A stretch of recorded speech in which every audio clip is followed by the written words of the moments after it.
बंधु माने आजिर एही भिडियोटी सिंह राशिर व्यक्ति मानक पई बहुत खास अटे। आजिर एही भिडियो रे आमे माने जानिबा सिंह राशि पई एही सेप्टेम्बर 2024 टी किपरि रहिबो। सिंह राशिर मासिक राशिफल उपरे आलोचना करिबा। सिंह राशिर व्यक्ति विशेष मानकर एही सेप्टेम्बर मासटी किपरि कटिबो संपूर्ण भाबरे आमे सेही विषय रे आलोचना करिबा। सिंह राशिर व्यक्ति विशेष मानकर स्वास्थ्य, शिक्षा, प्रेम, वैवाहिक जीवन, भाग्य, क्यारियर एवं व्यापार वाणिज्यर स्थिति किपरि रहिबो से विषय मध्य विस्तार रूप से आलोचना करिबा। नवग्रहंकर स्थिति मध्य देखिबा। नवग्रह केउ प्रकारर फल प्रदान करिबारे सक्षम हेबे। शेषरे अशुभत्व प्रदान करुथिबा ग्रह मानक पई किछि विशेष प्रतिकार विषय मध्य जानिबा। सेथिपाई भिडियोटी को स्किप न करी शेष पर्यंत निश्चय देखंतु। तेबे आसंतु आरंभ करिबा एही कार्यक्रमटी को जहाकी जन्म राशि चंद्र राशि उपरे आधारित अटे। सेप्टेम्बर मास आरंभ रे सिंह राशि रे नवग्रहंकर स्थिति विषय रे सर्वप्रथमे जानिबा। तेबे एहा पूर्वरो जदि आपणकर सिंह राशि होइथाय तेबे भिडियोटी को लाइक करे चैनलटी को सब्सक्राइब करि दियंतु एवं कमेंट बॉक्स रे जय श्री जगन्नाथ निश्चय लिखंतु। तो सर्वप्रथमे जानिबा एही सेप्टेम्बर मासरे सिंह राशि रे नवग्रहंकर स्थिति किपरि रहिबो। बंधु माने राशि चक्रर पंचम राशि हेउछि सिंह राशि एवं आपणक राशिर अधिपति हेउछंती सूर्य देव। तो आपणकर कुंडलीर प्रथम भावरे अछंती सूर्य एवं बुध। आपणकर द्वितीय भावरे अछंती केतु एवं शुक्र। सप्तम भावरे अछंती शनि। अष्टम भावरे अछंती राहु। दशम भावरे अछंती देवगुरु बृहस्पति एवं एकादश भावरे अछंती मंगल। तेबे सर्वप्रथमे आसंतु जानि नेबा आपणकर स्वास्थ्य किपरि रहिबो एही सेप्टेम्बर 2024 रे। तो बंधु माने कुंडलीर प्रथम भावटी होइथाय आपणकर स्वास्थ्यर भाव, आपणकर इम्यूनिटी सिस्टम रो भाव एवं आपणकर प्रथम भावर अधिपति सूर्यदेव निज गृहरे अर्थात आपणकर प्रथम भावरे ही अछंती एवं जेतेबेले आपणकर प्रथम भावर अधिपति स्वगृहरे अछंती तो आपणकर स्वास्थ्य एही मासरे भल रहिबो एवं 16 सेप्टेम्बर को सूर्य आपणकर द्वितीय भाव को चलन करिवे। सेठारे मध्य सूर्यंकर स्थिति भल रहिबो। शनिकर दृष्टि आपणकर प्रथम भाव उपरे रहुछि मात्र ताहा चिंतार कोनोसी विषय नहीं। तो 16 सेप्टेम्बर परे केवल आपण इन्फेक्शन, एलर्जी एही भली टिके समस्या को ध्यान रे रखिबे। जदि आपण बाहर को जाउछंती तो एसबु प्रति टिके ध्यान रखिबे। एहा व्यतीत आपणकर स्वास्थ्य को नेकी कोनोसी बड़ चिंतार विषय नहीं। एबे आसंतु जानिबा आपणकर शिक्षा जीवन किपरि रहिबो एही सेप्टेम्बर 2024 रे। विद्यार्थी मानक पई किपरि रहिबो एही सेप्टेम्बर मासटी। तो बंधु माने आपणक कुंडलीर पंचम भावटी होइथाय आपणकर शिक्षार भाव एवं आपणकर पंचम भावर अधिपति हेउछंती देवगुरु बृहस्पति जे कि आपणकर दशम भावरे विराजमान अछंती। गुरु आपणकर केंद्र रे अछंती। तो आपणकर शिक्षा क्षेत्र एही मासरे भल रहिबो। सूर्यंकर स्थिति भल रहिछि, बुधंकर स्थिति मध्य भल रहिछि एवं शुक्र मध्य आपणकर द्वितीय भावरे विराजमान अछंती एवं मंगलंकर दृष्टि मध्य आपणकर पंचम भाव उपरे रहुछि। तो एही समय आपण शिक्षा क्षेत्र रे एनर्जेटिक रहिबे। आपणक मध्य रे अधिक स्टामिना रहिबो। पाठ पढ़ा को नै आपणक मध्य रे पॉजिटिव एनर्जी रहिबो कारण मंगल आपणक पई जोग कारक ग्रह अटंती एवं मंगलंकर दृष्टि आपणकर पंचम भाव उपरे रहुछि अर्थात पाठ पढ़ा को नै आपणक मध्य रे अधिक उत्साह रहिबो। एही मासरे जदि आपणकर कोनोसी एग्जाम रहिछि विशेष करी 16 सेप्टेम्बर पूर्वरु जदि आपणकर कोनोसी एग्जाम रहिछि तो सेतिरे निश्चित भावरे आपणको शुभ फल प्राप्ति हेबो कारण 16 सेप्टेम्बर पूर्वरु सूर्य निजर स्वगृहरे रहुछंती जहाकी संपूर्ण वर्ष रे केवल गोटिए थर होइथाय जेतेबेले सूर्य निजर स्वगृहरे रहिथांती। तो एही मासटी आपणकर पाठपढ़ा को नहीं बहुत भल रहिबो।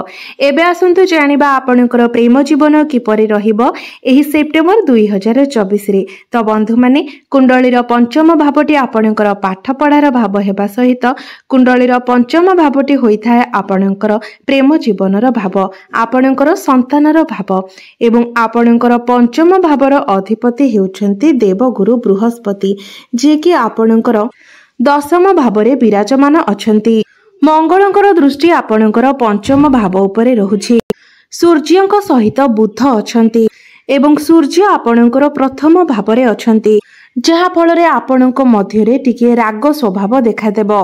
आपणक मध्यरे डोमिनेटिंग नेचर मध्य देखादेबो एवं मंगलंकर दृष्टि पंचम भावरे रहुथिबा हेतु आपणकर पार्टनरक मध्यरे मध्य एही सबु स्वभाव देखिबाकू मिली पारे, जहा फलरे समय समय आपणक मध्यरे किछिटा समस्या देखा देई पारे। एहा सत्वे भी जेहेतु गुरु आपणकर दशम भावरे अछंती, तेणु आपणक मध्यरे छोट मोट झगड़ा हेले भी मनांतर मतांतर हेले भी एहार समाधान होई जिवो। आपणकर प्रेम जीवन उपरे एहार कोनोसी भी खराब प्रभाव पड़िबो नाही। एबे आसंतु जानिबा आपणकर वैवाहिक जीवन किपरि रहिबो एही सेप्टेम्बर 2024 रे। तो बंधु माने आपणक कुंडलीर सप्तम भावटी होइथाय आपणकर वैवाहिक जीवनर भाव, आपणक जीवन साथीर भाव एवं आपणकर सप्तम भावर अधिपति हेउछन्ति शनि एवं शनि निजर स्वराशि रे ही विराजमान अछन्ति एवं शश नामक राजयोगर निर्माण करुछन्ति, जहाँकि आपणकर वैवाहिक जीवन पाई अत्यंत शुभ अटे। आपणकर लाइफ पार्टनरकर पर्सनल लाइफ प्रोफेशनल लाइफ एहा द्वारा बहुत भल रहिबो, तांकर उन्नति हेबो। एपरिके आपणकर वैवाहिक जीवन रे जदि पूर्वरु किछि समस्या थिला तबे ताहार मध्य समाधान होई जिवो। आपणक मध्य रे जदि मनांतर मतांतर चली थिला, आपणक मध्य रे संपर्क खराब होई जायथिला तबे ताहा मध्य ठीक होई जिवो। आपणकर संपर्क सुदृढ़ हेबो, आपणक मध्य रे भल पाइबार मध्य वृद्धि हेबो। एबे आसंतु जानिबा सबुठारु महत्वपूर्ण विषय आपणकर भाग्य, क्यारियर एवं व्यापार वाणिज्यर स्थिति किपरि रहिबो एही सेप्टेम्बर 2024 रे। तो बंधु माने आपणक कुंडलीर नवम भावटी होइथाय आपणकर भाग्यर भाव एवं कुंडलीर दशम भावटी होइथाय आपणकर क्यारियर भाव, कार्य क्षेत्रर भाव। आपणकर भाग्य भावर स्वामी मंगल आपणकर लाभ स्थान रे विराजमान अछंती एवं मंगलंकर एही समय राशि परिवर्तन मध्य हेबार नाही, जहाँकि मंगल आपणकर भाग्य लाभ ही लाभ देखाउछंती। सूर्य आपणकर प्रथम भावरे अछंती, बुध मध्य आपणकर प्रथम भावरे अछंती। धनर स्वामी आपणक लाभर स्वामी बुध आपणकर प्रथम भावरे अछंती एवं सूर्यंक सहित बुधादित्य राजयोगर मध्य निर्माण करुछंती।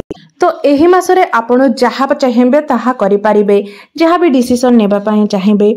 जदि कोनोसी बड़ कार्यर आरंभ करिबा पई चाहुछंती, कोनोसी बड़ इन्वेस्टमेंट करिबा पई चाहुछंती, कोनोसी जिनिसर क्रय विक्रय करिबा पई चाहुछंती, ट्रेडिंग करिबा पई चाहुछंती, से सबु किछि आपण एही मासरे करि पारिबे। एपरिके आपणकर कोनोसी बड़ इच्छा मध्य एही मासरे पूर्ण होई पारे। एबे आसंतु जानिबा आपणकर क्यारियर, आपणकर कार्य क्षेत्र किपरि रहिबो एही सेप्टेम्बर 2024 रे। तो दशम भावटी होइथाय आपणकर क्यारियर भाव एवं आपणकर दशम भावर अधिपति हेउछन्ति शुक्र एवं शुक्र आपणकर द्वितीय भावरे अछन्ति एवं आपणकर दशम भावरे अछन्ति गुरु। तो आपणको आपणकर कार्य क्षेत्र रे आपणको सीनियर मानकर सपोर्ट मिलिबो, आपणको भितरे मैच्योरिटी आसीबो एवं 18 सेप्टेम्बर परे आपणकर कार्य क्षेत्र रे आपणको अधिक लाभ मिलिबो, कारण 18 सेप्टेम्बर को शुक्र निजर स्वराशि को चलन करिवे, आपणकर तृतीय भाव को चलन करिवे। तृतीय भावटी होइथाय आपणकर एनर्जी, स्टामिना, पराक्रमर भाव। कार्य क्षेत्र रे आपण प्रशंसित हेबे। सूर्य प्रथम भावरे थिबा हेतु आपणको समाज रे प्रतिष्ठा एवं पदवी प्राप्त हेबो, आपणको आपणको सीनियर मानकर सपोर्ट मिलिबो। तो एही मासटी आपणकर क्यारियर को नेकी बहुत भल रहिछि, बहुत अधिक शुभ आपणको शुभ फल प्राप्त हेबो। एमिति कि जे मानक पाखरे कोनोसी चाकरी नाही, 18 सेप्टेम्बर परे आपणको चाकरी मिलिबार जोग मध्य बनु अछि। एबे आसंतु जानिबा आपणकर व्यापार वाणिज्यर स्थिति किपरि रहिबो एही सेप्टेम्बर 2024 रे। तो आपणकर सप्तम भावटी होइथाय आपणकर व्यापार वाणिज्यर भाव एवं सप्तम भावर अधिपति शनि निजर स्वगृह अर्थात आपणकर सप्तम भाव रे ही अछंती। तो व्यापार वाणिज्य को नेकी मध्य आपणकर संपूर्ण मासटी बहुत भल रहिछि।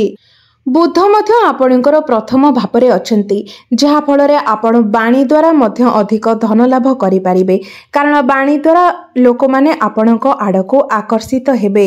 एही समय आपणकर आर्थिक लाभ हेबो आपणकर डेली इनकम रे वृद्धि आसीबो। तो बंधु माने आसंतु जानि नेबा केउ सब प्रतिकार आपण माने एही मासरे करिबा उचित। तो देखिबा को गले तो एही मासरे आपणकर कोनोसी प्रतिकारर आवश्यकता नाही। तेबे आपण जदि चाहिए जेहेतु आपणकर राशि स्वामी सूर्य अटंती तो आपण प्रत्येक दिन उदित सूर्य को जलार्घ्य अर्पण करंतु आदित्य हृदय स्तोत्र पाठ करंतु चंद्रमांकर बीज मंत्रर जप करंतु एवं प्रत्येक दिन हनुमान चालीसार पाठ करंतु। बंधु माने आपणकर जीवन मंगलमय हो एहा ही ईश्वरंक निकटरे मोर प्रार्थना। धन्यवाद।